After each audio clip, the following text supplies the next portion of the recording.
আমার মা আমার বাপ গাল খেয়েছে, আমি হক কথা বলি বলে তাই গাল খেয়েছে। তাহলে কি হক কথা বলা বন্ধ করে দেবো? না, বন্ধ করো। এটা হয়তো আমার আল্লাহর পক্ষ থেকে পরীক্ষা।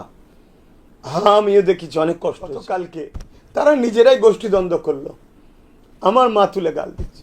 তোর যদি আমাকে এতই মারা শখ যায়, তোদের ভাঙড়ে যখন যাই বেরো দিবি ডাইরেক্ট।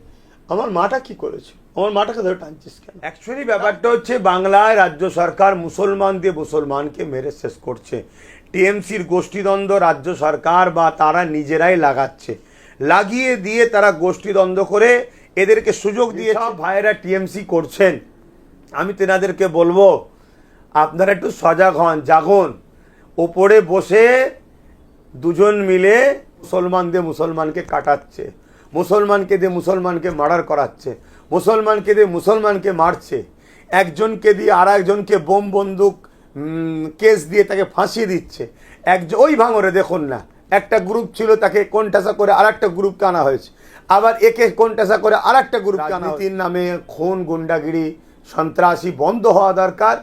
এটা কড়াভাবে প্রশাসন যারা আছে তাদেরকে দেখতে হবে। কিন্তু প্রশাসন বন্ধুদেরকে কি বলবো দেখতে, প্রশাসন বন্ধুরাও তো শাসকের চাপে পড়ে হোক আর শাসকের সঙ্গে রাজনীতি করবার শখে হোক, তারাও তো ঠিকভাবে আর আইনকে কাজে লাগাচ্ছে না। কসবা ল কলেজে টিএমসির এক বোনকে টিএমসির লোকেরাই শারীরিক নির্যাতন করেছে, যেটাকে ধর্ষণ করেছে।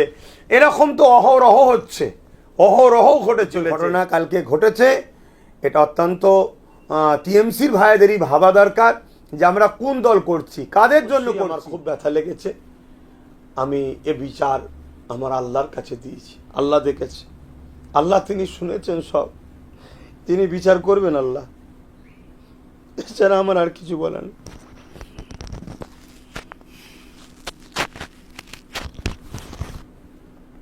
দেখুন, এ বিষয়ে কি বলবো, এর আগে তো অনেকবার দেখেছি আমরা। বকটুই কাণ্ডে দেখলাম পুরো পরিবার, ছোট ছোট বাচ্চা থেকে শুরু করে টিএমসিরই একটা গোষ্ঠীকে একে অপরে ভাগাভাগির জন্য হোক, পদের জন্য হোক, বা তাদের আভ্যন্তরীণ কোনো ঝগড়ার জন্য হোক, আমরা যেটা বাহ্যিক দেখছি, বকটুয়েতে তারা ঘরের মধ্যে পুড়িয়ে তারা কি অত্যাচার করেছে। পরবর্তীতে আবার কি দেখলাম, যারা পোড়ালো তাদের প্রায় 70-80টা পরিবার বা বাড়ি ব্যক্তি তারা আবার কেসের জন্য জড়াচ্ছে।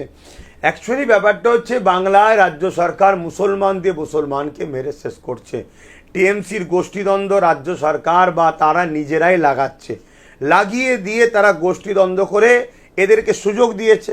থালে খাবার দিয়েছে, দুজনকেই ছেড়ে দিয়েছে, যে যার খাবারে ভাগ লিবার জন্য চলছে।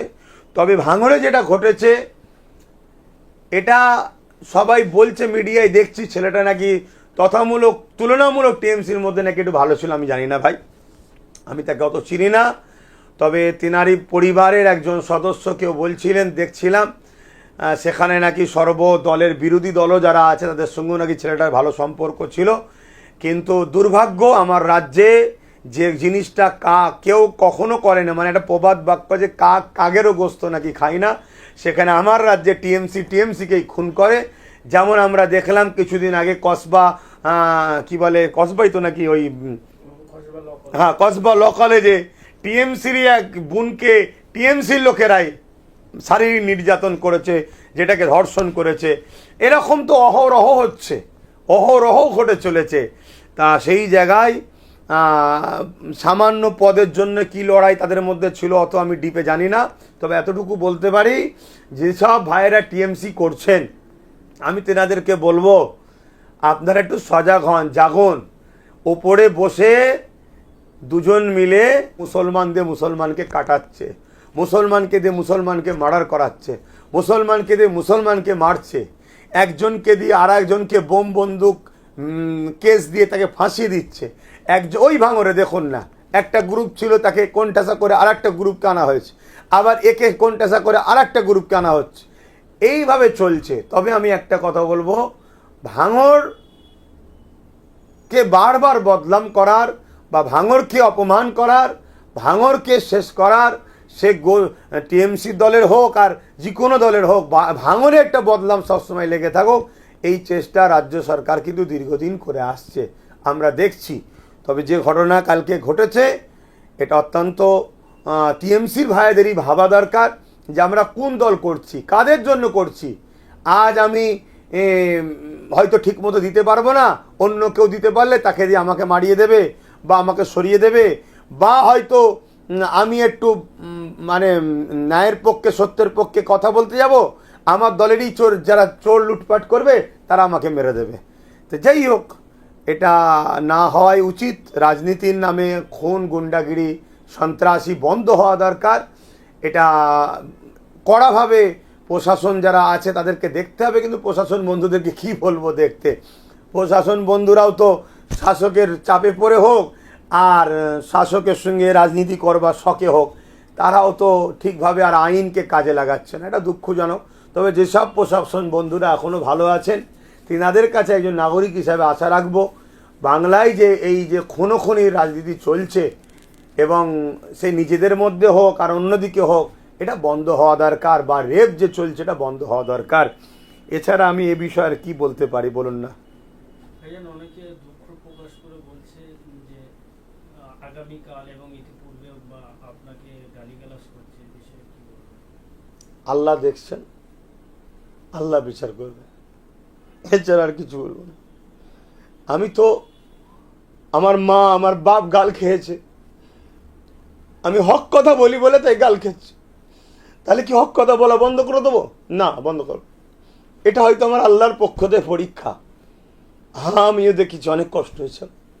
কিছুদিন আগে কলকাতায় দাঁড়ি ভর্তি নিয়ে গাল দিয়েছে।